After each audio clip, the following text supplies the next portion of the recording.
Absolument pas. C'est son personnel shopper. Voilà, tout à fait. C'est mon personnel shopper que j'embrasse. Les grandes écoles, figurez-vous, ne veulent pas de quotas de boursiers et ça vous énerve, Nicolas Poincaré. Ah oui, je suis très énervé. Vous avez fait une grande école, non?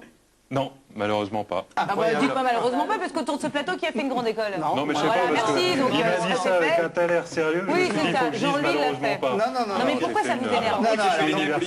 Expliquez-nous, Nicolas. Alors, donc, le gouvernement, Valérie Pécresse en particulier, ministre de l'Enseignement supérieur, voudrait que les grandes écoles accueillent à terme 30% d'élèves boursiers. Et la conférence des grandes écoles répond, pas question, ça baisserait le niveau. Et donc, énorme polémique, scandale depuis 2-3 jours autour de cette question. Alors, il faut savoir de quoi on parle. Pour être boursier dans une grande école, il faut que le foyer fiscal auquel on appartient déclare moins de 32 000 € net par an. Ce qui fait 2 700 € par mois, ce qui fait que c'est 90% des foyers fiscaux. Donc ce que demandent aux grandes écoles, c'est pas d'accueillir des racailles du 9-3, c'est pas d'aller chercher leurs élèves en difficulté ou en Afrique pour créer les élites africaines. Non, c'est simplement d'accueillir la France.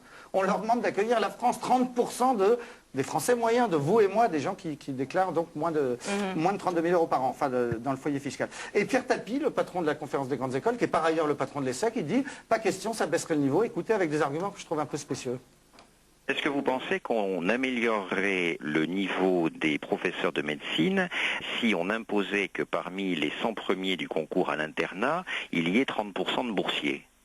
Est-ce que vous pensez qu'on améliorerait le niveau de notre équipe championne du monde ou vice-championne du monde de handball si on imposait que parmi les joueurs de handball, il y ait tel pourcentage de gens ayant une caractéristique particulière? La réponse est non, bien sûr. Ben, c'est exactement la même chose.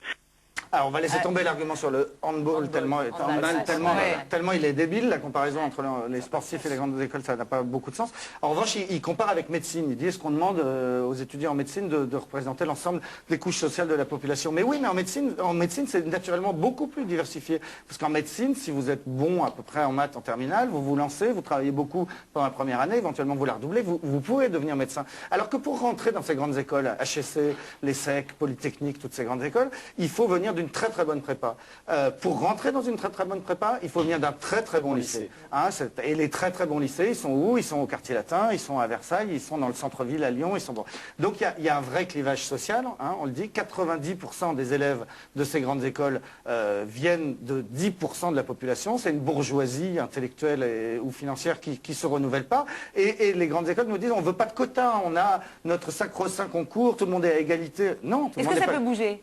Non, alors ce qu'on leur demande à ces grandes écoles, c'est pas d'appliquer une politique de quotas, c'est au moins de se fixer cet objectif d'accueillir un petit peu plus de diversité sociale. Et ils nous répondent non, c'est extrêmement énervant. Ils veulent rester sur ce système qu'ils appellent égalitaire, mais qui de fait ne l'est pas, puisqu'encore une fois, seuls les fils de bourgeois parviennent dans ces grandes écoles. C'est très énervant. Et ça vous énerve. Merci Nicolas Poincaré, Pierre Pellaret, merci. Bon